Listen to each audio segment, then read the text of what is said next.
Asia highest bridge എന്നാണ് അറിയപ്പെടുന്ന ചിച്ചം ബ്രിഡ്ജിലാണ് ഞാനിപ്പോൾ നിൽക്കുന്നത്. ഹലോ ഗൈസ്, ഞാൻ ഈ ബൈക്ക് ഓടിച്ചുകൊണ്ട് പോകുന്നത് 13,596 അടി ഉയരത്ത് സ്ഥിതി ചെയ്യുന്ന ഏഷ്യയിലെ ഏറ്റവും ഉയരം കൂടിയ പാലങ്ങളിലൊന്നായ ചിച്ചം ബ്രിഡ്ജ് കാണുവാനായിട്ടാണ്. 2017 പൂർത്തിയായ ഈ പാലം ഹിമാചൽ പ്രദേശിലെ സ്പിറ്റി താഴ്വരയിലെ കിബ്ബർ വില്ലേജിനെയും ചിച്ചം വില്ലേജിനെയും ഒന്നിപ്പിക്കുന്ന ഒന്നാണ്. ഏഷ്യയിലെ തന്നെ ഏറ്റവും ഉയരം കൂടിയ പാലം എന്നതിലുപരി സ്പിറ്റി താഴ്വരയുടെ മനോഹരമായ കാഴ്ചകൾ സമ്മാനിക്കുന്ന ഒരു സ്ഥലം കൂടിയാണ് ഇവിടം. ഈ പറയുന്ന കിബ്ബർ ചിച്ചം ഗ്രാമങ്ങളിലേക്കുള്ള യാത്ര 2 മണിക്കൂറിൽ നിന്നും 20 മിനിറ്റായി കുറയ്ക്കാൻ കാരണമായത് ഈ ഒറ്റ പാലം വന്നതിന് ശേഷമാണ്.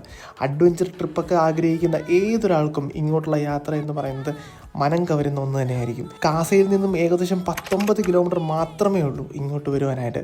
ബ്രിഡ്ജ് കണ്ടതിനേക്കാളൊക്കെ ഏറെ എനിക്കിഷ്ടമായത് ഇങ്ങോട്ടുള്ള അഡ്വഞ്ചർ റൈഡ് തന്നെയായിരുന്നു.